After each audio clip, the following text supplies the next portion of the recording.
Segmen Santai Celik Rakyat bersama Sir Muhammad Anwar Fahmi Haridas bin Abdullah selaku Presiden Pertubuhan Kebajikan Masyarakat Sivil Melaka.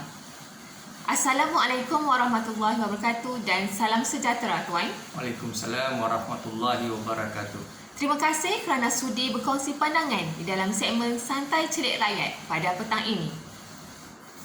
Tuan, apakah keputusan yang diharapkan oleh rakyat Malaysia untuk jawatan Perdana Menteri dan kerajaan baharu dalam saat yang getir ini? Baik, bagi saya rakyat sudah pasti mengharapkan supaya kerajaan yang ditubuhkan sudah pasti mempunyai Perdana Menteri ataupun disebut the head of the country, the head of the government. The head of the country is the king. Ya. Maknanya ketua kerajaan ini adalah Perdana Menteri. Rakyat mahukan Perdana Menteri dan kerajaan yang kredibel, berkarisma, mempunyai blueprint, boleh menangani isu COVID, menangani isu ekonomi dan memastikan nyawa rakyat dalam keadaan terpelihara. Ya, kita bersandarkan pada Allah Subhanahu Wa Taala, tetapi ikhtiar kerajaan mesti ada.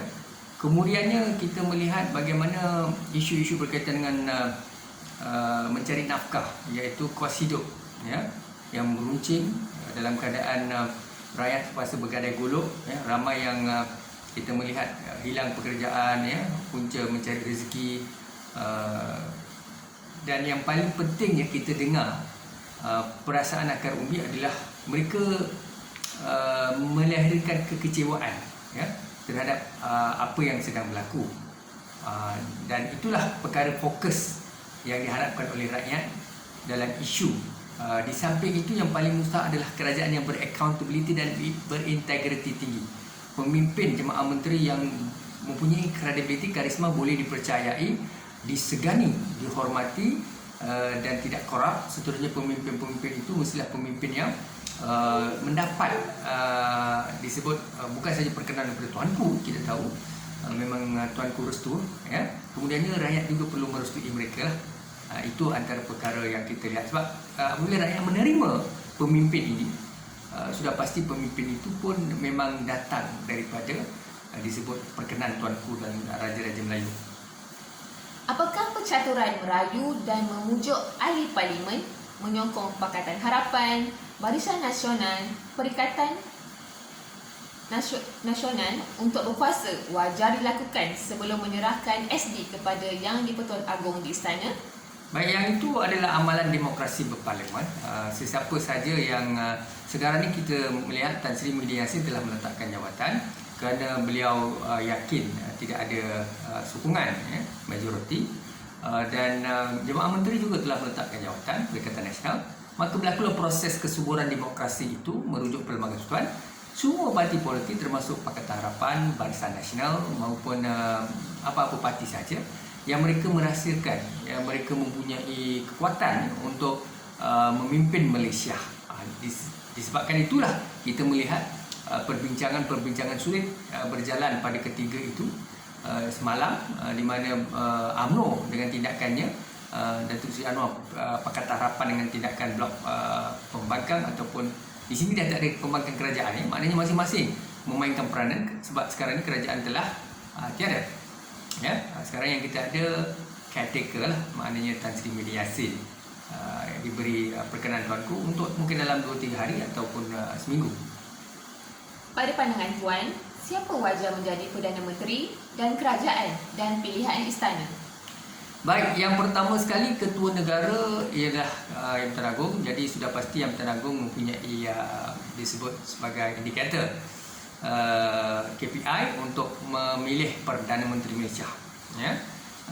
Tuanku memang telah berpengalaman dalam melalui krisis ini, bukan kali pertama.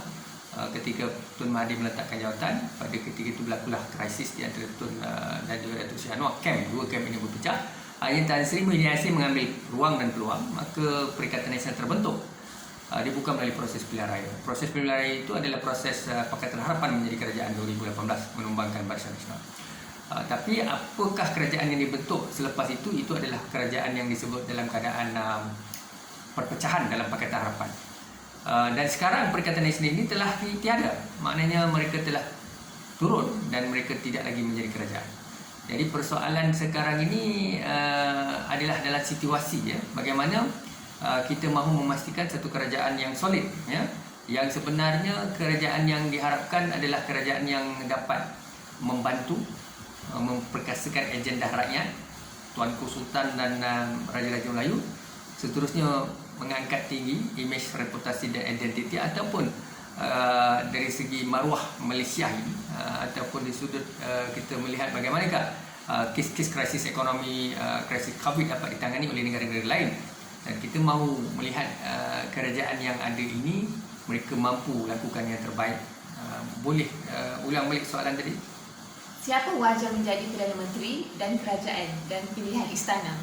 Baik, berbalik kepada soalan itu, saya melihat yang wajar menjadi kerajaan ini bergantung kepada kerusi parlimen yang mereka miliki. Sebab itulah Tuanku memanggil ke istana wakil-wakil ketua parti itu.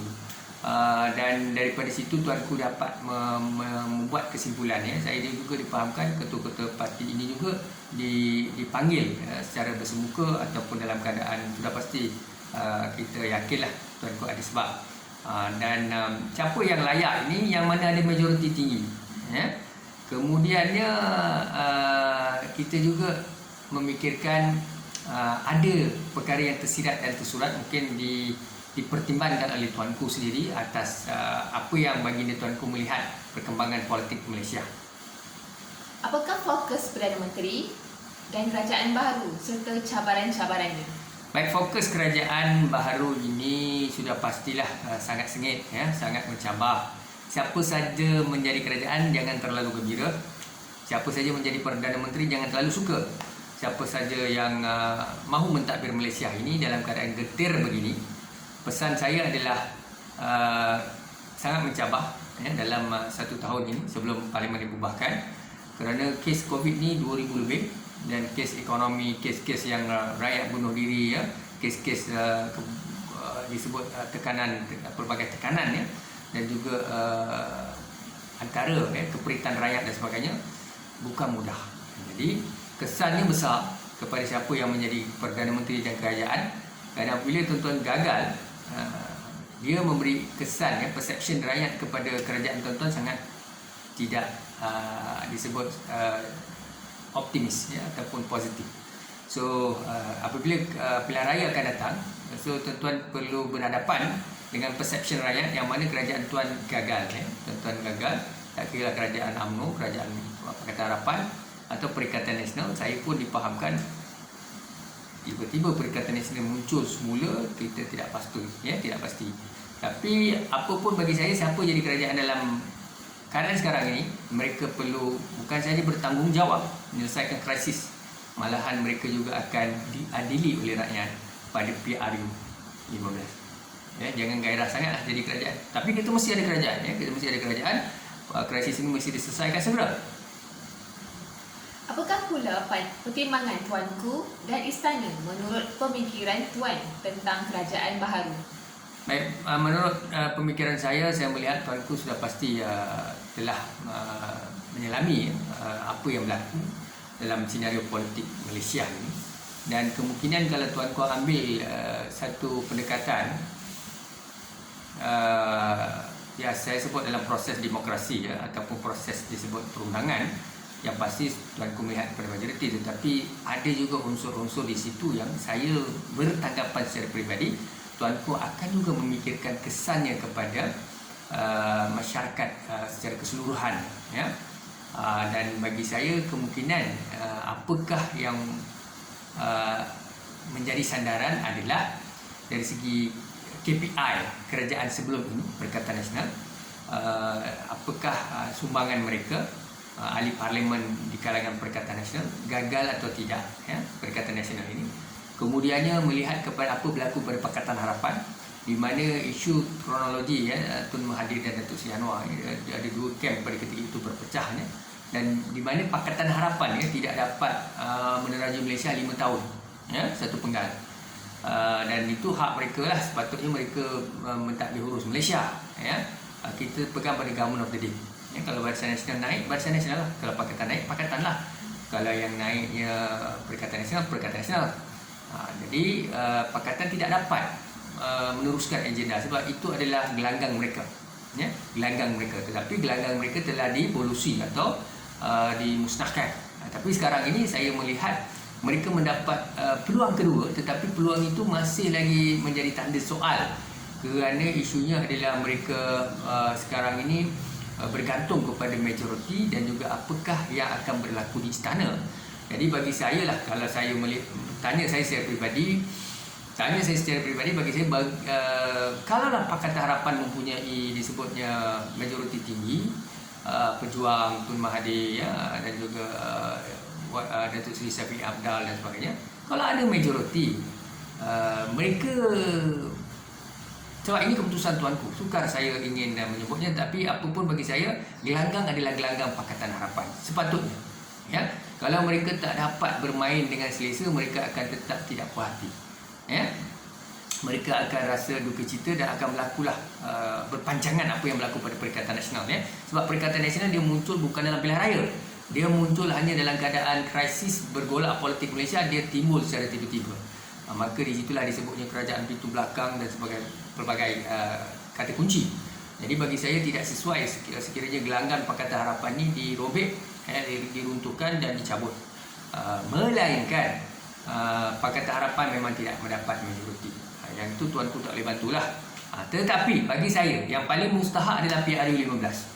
Ya, bagi saya, sebab 1 tahun ni tak lama. Ya, siapa nak pegang-peganglah, tapi tidak lama.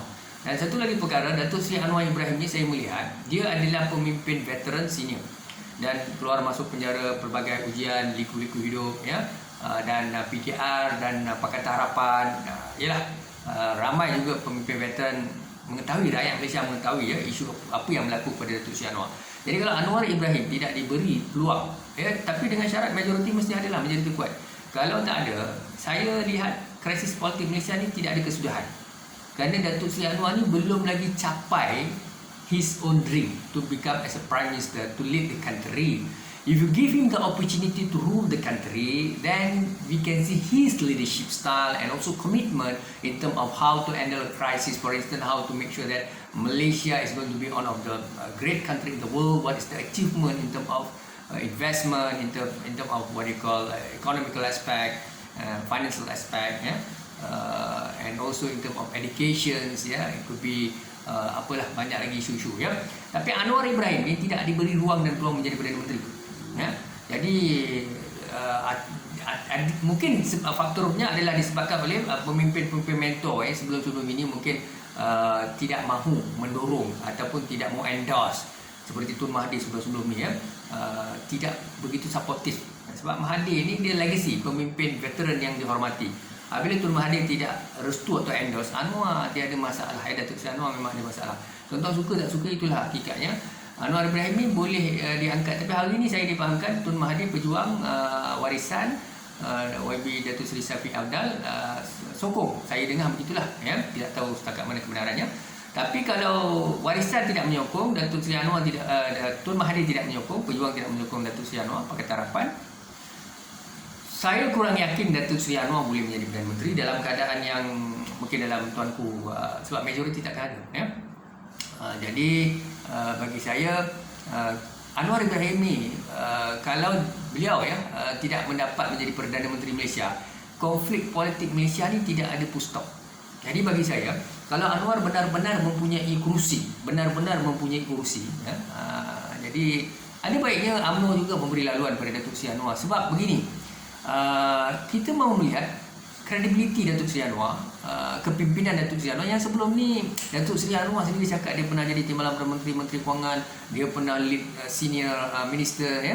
Dia banyak pengalaman, menjadi fellow di berbagai universiti di luar negara. Kemudiannya menjadi advisor ataupun think tank kepada pemimpin Arab, ya. It could be negara-negara Saudi Arabia ke Kuwait ke, I don't know lah, and those country. It could be memang banyak negara luar menjadikan Datuk Seri Anwar ni sebagai penasihat. Dan Datuk Seri Anwar merasakan dirinya boleh menyumbang, dirinya boleh memimpin, dirinya boleh membuat yang terbaik di Malaysia. Give him a opportunity to rule the country, give him a right time, it could be, give him the chance to make a change, ya. Maknanya lepas tu kita tengoklah, setahun ni Datuk Seri Anwar ni dia dah minta, okey, kita bagi.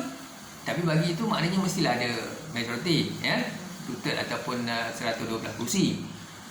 Tapi bagi saya, kalau Anwar Ibrahim tidak dapat ni, nanti krisis politik ni tidak ada kesudahan. Tapi dengan syarat mesti ada majoriti, saya sebutnya bukan bagi macam tu, mesti ada. Kedua, ada lagi soalan. Ya, silakan. Ada pihak dilihat mencurigai titah tuanku untuk memilih Perdana Menteri dan kerajaan baru. Apa ulasan tuan? Baik, bagi saya kita perlu menghormati Sultan dan Raja Melayu. Saya tidak lihat Tuanku Sultan akan berpihak. Jadi kita perlulah menghormati Perlembagaan Persekutuan dan kita perlu menghormati Raja-Raja Melayu, khususnya Tuanku Sultan. Dan Tuanku Sultan maklum yang mana percaturan politik Malaysia ni bukan diketahui oleh rakyat Melayu, India, Cina, Sabah, Sarawak, Karazan, Protek asli, 33 juta rakyat Malaysia, pemimpin sarjana scholars, think tank. Di Malaysia malahan negara luar sedang zoom in, ya, sedang melihat Malaysia ni, krisis politik Malaysia. Kita pun tidak boleh keluar. Kalau tuanku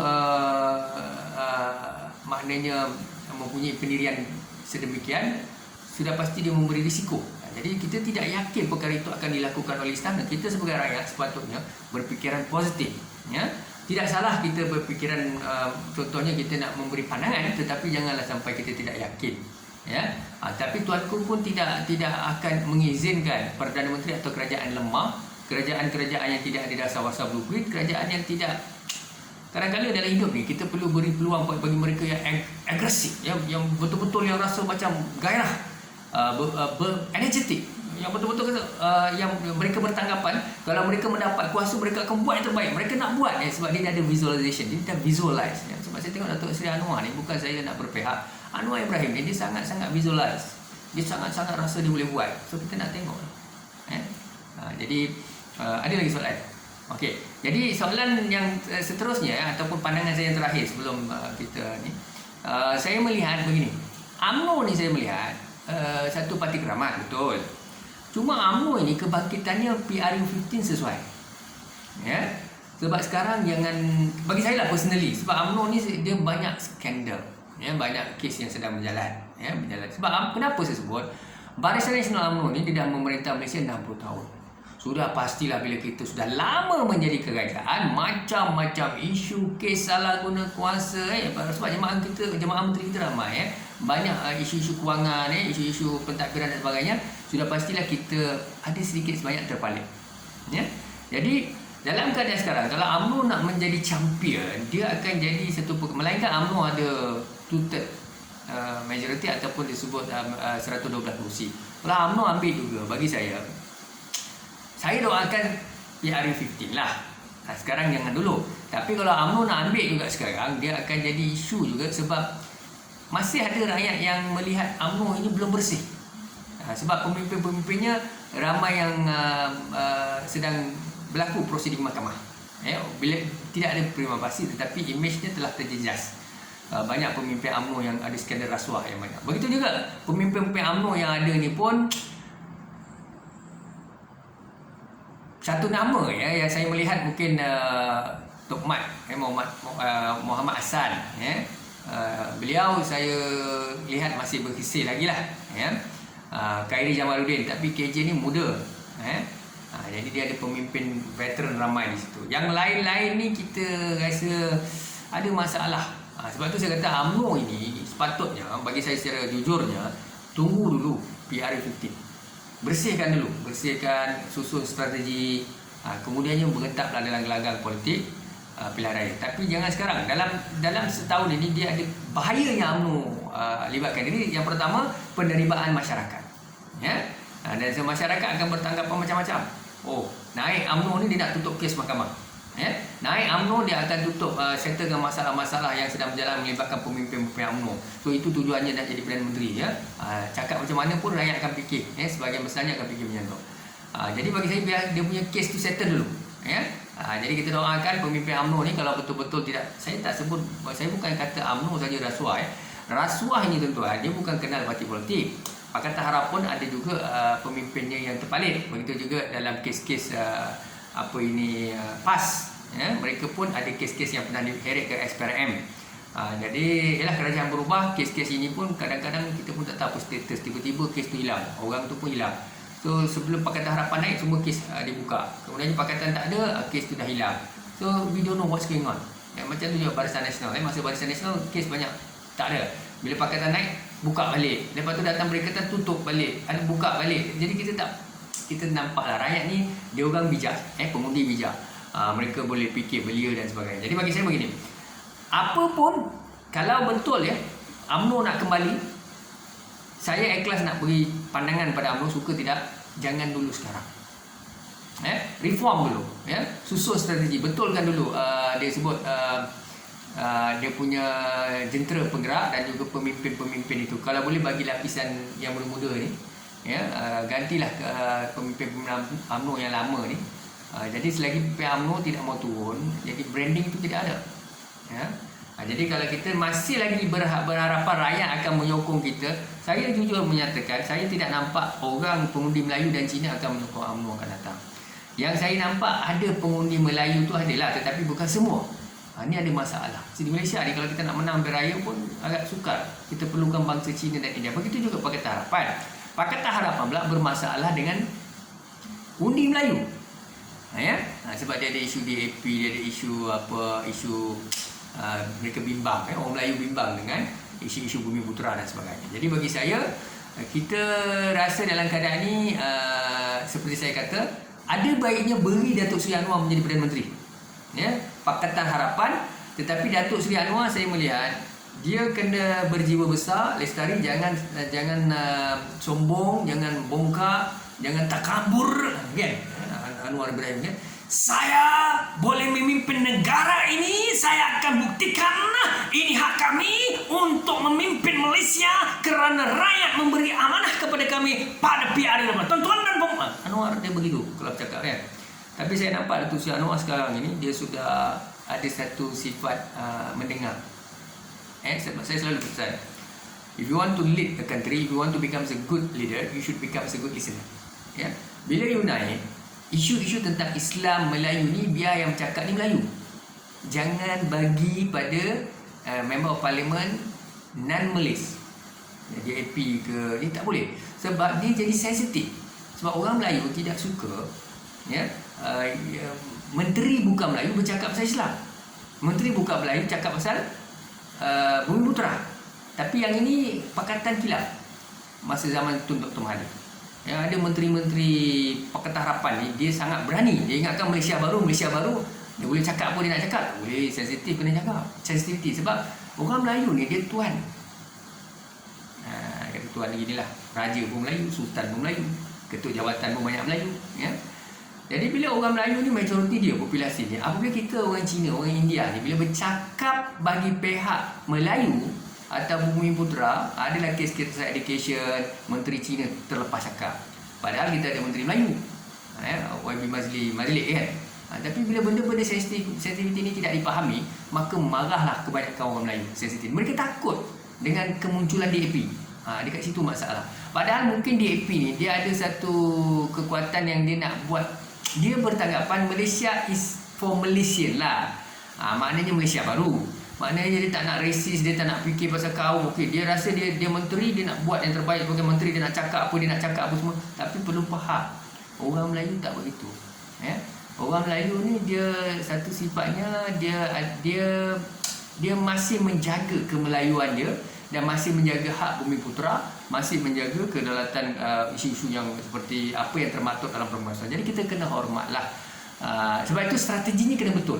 Kalau Datuk Seri Anwar menjadi Perdana Menteri, nasihat saya, nasihatkanlah member parlimen DAP ni supaya jangan sentuh isu-isu sensitif agama, kemelayuan, raja-raja Melayu.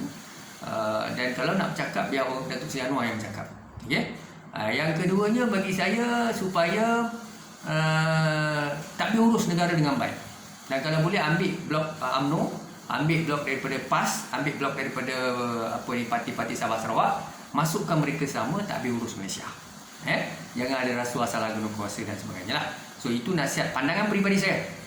Saya kalau bercakap macam ni, jangan salah faham dengan saya, sebab kita menjunjung tinggi pelbagai persekutuan, artikel 519, freedom of speech, at any really choose your own school of thought, wise up. Jadi kita bukan negara authoritarian, totalitarian, military, komunis, ya. Kemudian kita hormati Akta Polis 1997, Raja-Raja Melayu, Tuanku Sultan. Dan kekurangan dari mereka saya. Assalamualaikum warahmatullahi wabarakatuh. Baiklah, terima kasih banyak-banyak Tuan kerana sudi menjawab soalan pada petang ini. Sehingga kita berjumpa lagi. Assalamualaikum warahmatullahi wabarakatuh. Waalaikumsalam.